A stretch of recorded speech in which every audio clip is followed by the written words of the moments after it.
बीडच्या आष्टी तालुक्यातील विकास कामांच्या उद्घाटनासाठी मुख्यमंत्री देवेंद्र फडणवीस आज आष्टीमध्ये येत आहेत। सुरेश धस यांच्या कार्यक्रमाला मुख्यमंत्र्यांसह पंकजा मुंडे देखील उपस्थिती लावणार असल्याची माहिती आहे। आष्टी विधानसभा मतदारसंघातील विकास कामांचा मुख्यमंत्री देवेंद्र फडणवीसांच्या हस्ते उद्घाटन। धनंजय मुंडेंच्या डोळ्याचं ऑपरेशन झाल्यानं धनंजय मुंडे कार्यक्रमाला अनुपस्थित। बीडच्या दुष्काळी आष्टी तालुक्याला नवसंजीवनी मिळणार। मुख्यमंत्री देवेंद्र फडणवीस, राधाकृष्ण विखे पाटील, राम शिंदे आणि पंकजा मुंडे यांच्या उपस्थितीत भूमिपूजन सोहळा। या तलावामुळे दुष्काळी आष्टी तालुक्यातील सिंचनाचा प्रश्न मार्गी लागणार।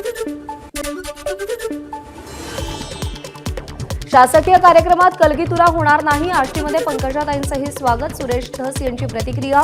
आनंदाच्या सोहळ्यात मतभेद नसल्याचीही धस यांची प्रतिक्रिया। विष्णू साठेचा मोबाईल शोधण्यासाठी सगळ्या आरोपींचा पुन्हा एकदा रिमांड घ्या। धनंजय देशमुख यांची मुख्यमंत्र्यांकडे मागणी। तर मोबाईलमध्ये असलेले पुरावे नष्ट झाल्यास त्याची जबाबदारी पोलीस प्रशासन घेणार का? देशमुखांचा सवाल। दुसऱ्या दिवशीही त्रिसदस्यीय समितीकडून बीड जिल्हा नियोजन समितीच्या कामाची चौकशी सुरू। धनंजय मुंडेंच्या काळात जिल्हा नियोजन समितीमार्फत विविध कामांमध्ये भ्रष्टाचार झाल्याचा आरोप। माजी सभापती रामराजे नाईक निंबाळकर यांचे चुलत बंधू संजीवराजे नाईक निंबाळकर यांच्या घरावर इन्कम टॅक्स विभागाचा छापा। सकाळी 6 वाजल्यापासूनच बंगल्यामध्ये इन्कम टॅक्स अधिकाऱ्यांकडून संजीवराजे नाईक निंबाळकर यांची चौकशी सुरू। संजीवराजे नाईक निंबाळकर यांच्या घराबाहेर कार्यकर्त्यांची मोठी गर्दी। ईडीच्या धाडीनंतर कार्यकर्त्यांची गर्दी। एकनाथ खडसेंनी देवेंद्र फडणवीसांची भेट घेतली। कोणतीही राजकीय चर्चा नाही। मतदारसंघातल्या कामांसाठी भेट घेतल्याची खडसेंची मासाला माहिती। दिल्ली विधानसभेच्या 70 जागांसाठी 9 वाजेपर्यंत 8% मतदान। इंडिया आघाडीतील 5 पक्ष एकमेकांविरोधात मैदानात। आप आणि काँग्रेस सगळ्या 70 जागांवर आमने सामने, तर भाजप 68 जागांवर निवडणूक लढतीये। दिल्ली विधानसभा निवडणुकीसाठी केंद्रीय मंत्री एस जयशंकर यांनी मतदान केलं। जनतेत बदलाचे वारे असल्याची जयशंकर यांची मतदानानंतर प्रतिक्रिया। राष्ट्रपती द्रौपदी मुर्मूंनी मतदानाचा हक्क बजावला। राष्ट्रपती भवनातील एका विशेष कक्षात मतदान केलं। दिल्ली विधानसभा निवडणुकीसाठी राहुल गांधींनी मतदानाचा हक्क बजावला। लोकशाहीसाठी मतदान करण्याचं आवाहन केलं। आपचे उमेदवार मनीष सिसोदियांनी मतदानापूर्वी देवाची पूजा केली। जनतेच्या कल्याणासाठी प्रार्थना केल्याची सिसोदियांची प्रतिक्रिया। काँग्रेसच्या अलका लांबा यांनी मतदानाचा हक्क बजावला। अलका लांबा आतिशी यांच्या विरोधात कालकाजी मतदारसंघातून निवडणुकीच्या रिंगणात। बॅलेटवर निवडणूक झाली असती तर दिल्लीमध्ये शिवसेनेची मतं दिसली असती। दिल्लीमध्ये शिवसेनेची 4 मतंही नाहीत। या फडणवीसांच्या टीकेला राऊतांचं प्रत्युत्तर। मुंबईमध्ये पुन्हा मराठी माणसाला हीन वागणूक। डोंबिवलीकर मराठी ज्येष्ठ नागरिकाला पोस्टाच्या महापेक्स प्रदर्शनात मराठीऐवजी हिंदीत बोलण्याची समज। कुठेही तक्रार करा, आमचं कोणी वाकडं करणार नाही, अशी दमदाटी।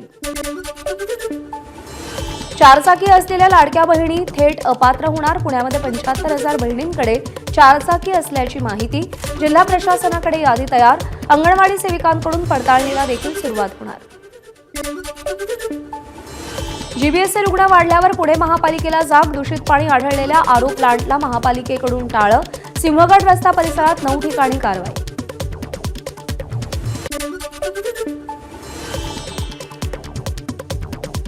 जीबीएसचे परिणाम 23 वर्षांनंतरही जाणवतात। 2002 साली जीबीएस झालेल्या रुग्णाची माझ्याला माहिती। जीबीएसचे परिणाम दूरगामी असल्याची माहिती।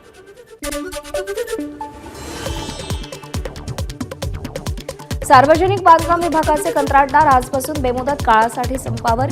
46,000 कोटीचं थकीत देयक राज्य सरकारनं थकवल्यानं आर्थिक संकटात सापडलेल्या कंत्राटदाराकडून संपाचं शस्त्र। म्हाडाच्या कोकण मंडळाच्या 2264 घरांसाठी आज सोडत काढली जाणार। गृहनिर्माण मंत्री एकनाथ शिंदे आणि अजित पवार यांच्या अध्यक्षतेखाली आज दुपारी सोडतीचा कार्यक्रम। श्वेता सिंगल अमरावतीच्या नव्या विभागीय आयुक्त। निधी पांडे यांच्या जागी श्वेता सिंगल विभागीय आयुक्त। यापूर्वी सिंगल यांनी राजभवनात सचिव तसंच सातारा जिल्हाधिकारी म्हणून काम केलंय।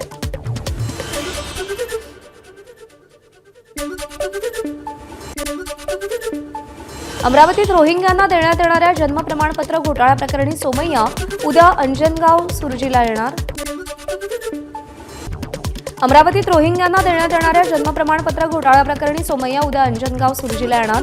पुराव्यांसह तक्रार करण्यासाठी किरीट सोमय्या स्वतः उपस्थित राहणार. राहुल सोलापूरकरनं थातूरमातूर आणि नशा करून दिलगिरी व्यक्त केली. अमोल मिटकरींचा आरोप. सोलापूरकर यांनी केलेल्या दाव्याबाबत त्यांनी पुरावे सादर केलेले नाहीत. त्यांच्यावर गुन्हा दाखल करण्याची मिटकरींची मागणी. अभिनेता राहुल सोलापूरकर याच्या पुण्यातील घराबाहेर पोलिसांचा मोठा बंदोबस्त. काल त्यांच्या घराबाहेर झालेल्या आंदोलनानंतर अनुचित घटना घडू नये यासाठी खबरदारी.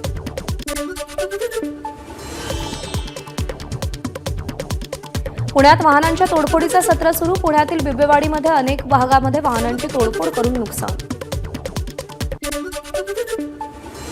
तुळजाभवानी मंदिरात ड्रेस कोड लागू करण्याबाबत ट्रस्टची बैठक घेऊन निर्णय घेऊ. मंदिर संस्थानचे अध्यक्ष जिल्हाधिकारी सचिन ओंबासे यांची माहिती. पुण्यामध्ये मेट्रो आणि महापारेषणच्या कामासाठी उद्या शिवाजीनगर आणि डेक्कन परिसरातील वीज पुरवठा बंद राहणार. वीज बंदबाबत संबंधित ग्राहकांना मोबाईल क्रमांकावरून माहिती.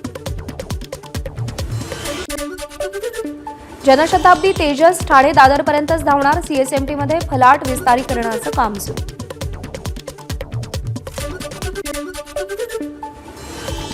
साताऱ्यातील सह्याद्री साखर कारखान्याच्या सत्ताधाऱ्यांना चपराक. अपूर्ण शेअर्स 2221 भागधारकांचा मतदार यादीत समावेश. निफाडमध्ये नवीन कर आकारणीला स्थगिती. नगरपंचायत सर्वसाधारण सभेमध्ये ठराव मंजूर. शिक्षण, वृक्ष आणि रोजगार हमीकर वगळण्याचाही निर्णय.